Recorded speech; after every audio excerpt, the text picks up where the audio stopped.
The next area is managing remote teams. You may recall earlier I shared a couple of statistics with you. One is that 91% of people say that they participate on one or more teams, actually more than one team. And 95% of the people surveyed in one survey said that teams were central to that organization's success and future. So teams aren't going to go away.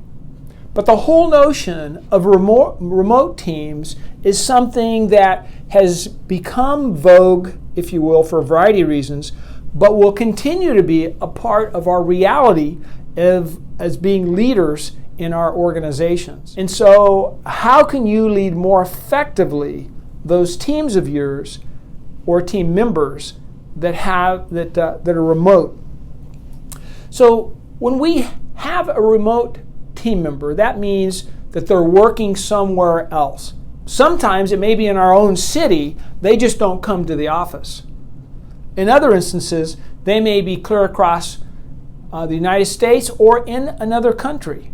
I was working with a manager who had team members in Germany, Germany, India, Asia, and various places around the United States. And it was interesting to interview those team members about their experience, but more importantly, to gain insights into what would help make their relationship even stronger with their team leader and their company. And so the reality of it is because people are remote, they don't get to see team members on a daily basis, nor would they get to see you generally as a team leader on a daily basis. And so as a result of that, over time they may feel disconnected or isolated from their team. And as that sense of disconnection grows and isolations, you're at greater risk of losing that team member. So, what are some things that you can do to help maintain that relationship and ultimately to keep that employee on the team? Well, the first thing is to regularly engage with them, to set up a weekly time or some regular interval where you can connect with that employee, that team member, to build and sustain that relationship. Some of that might come from one-to-ones, where maybe on a weekly basis you meet with that employee virtually in order to talk about shared expectations, to talk about metrics and how they're performing those metrics. But I really would encourage you to use some of this time to identify their goals, to find out what challenges they may be experiencing. Could be as simple as a piece of equipment that is creating frustration that you as a team leader could make sure gets purchased for them. Might be about their work in areas where they're struggling. Could be that they're reaching out to team members and not getting prompt responses, and so they're frustrated because they want to move forward, but they're somewhat limited because of their reliance on other people for information, for resources, a variety of other things. And so taking time to connect with them on a regular basis so that they know that you care about them, so they feel that emotional connection, to keep those lines of communication open and healthy. And I want to take, in this context, I want to take a minute and just briefly dive into the communication process. So often I interact with teams that rely a lot on email or text, and certainly that would be normal to do in the context of a remote team member. Well, what do you think the limitations of that are?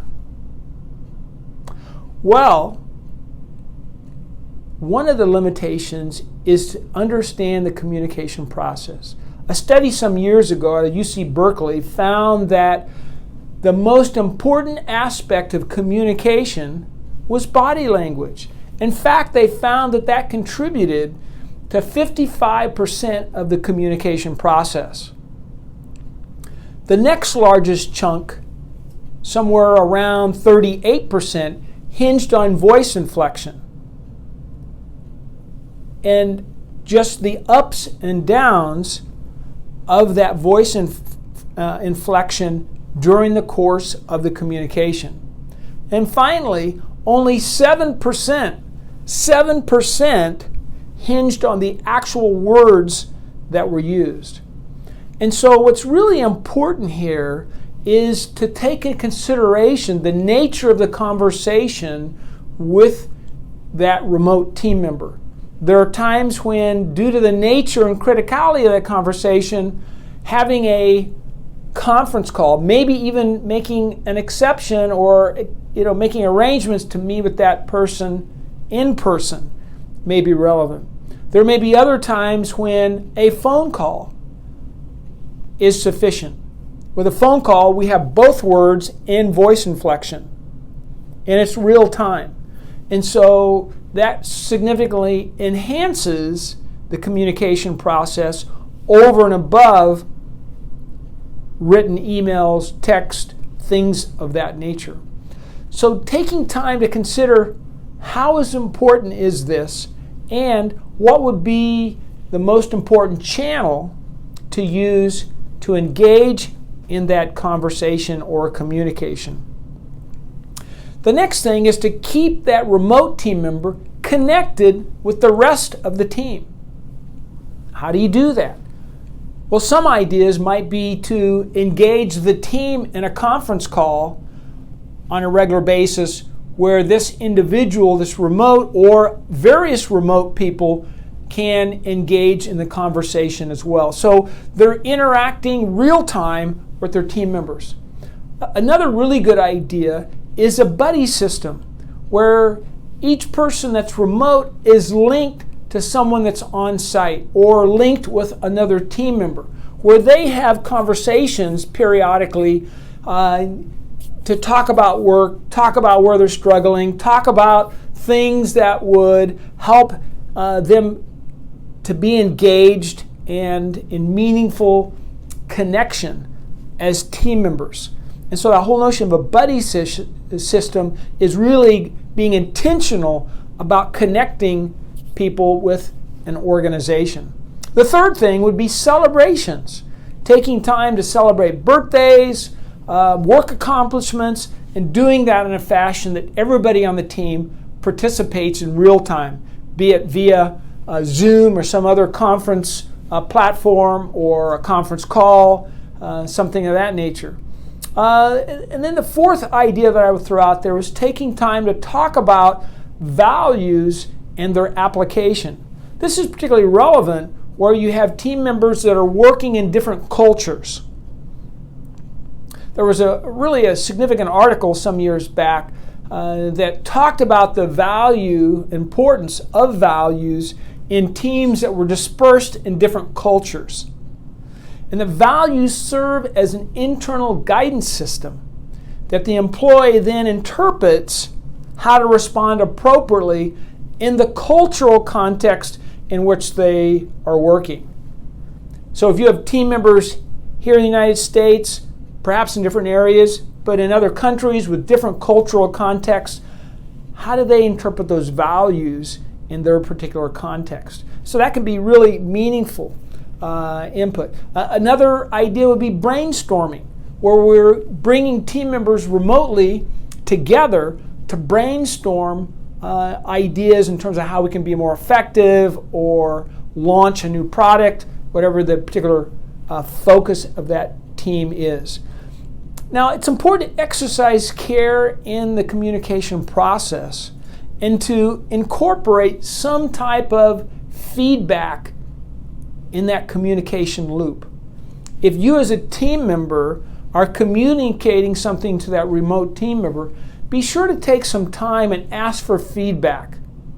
It could be that you ask them to summarize what you shared, or paraphrase it, or to ask what kind of emotions or meaning was invoked in that message for them. whatever that feedback looks like, we want to use that to confirm that the employee is receiving the message the way we intended. I wish I could say that every time I communicated with team members that things were received exactly the way I intended. But the reality is I didn't always communicate as well as I thought that I was.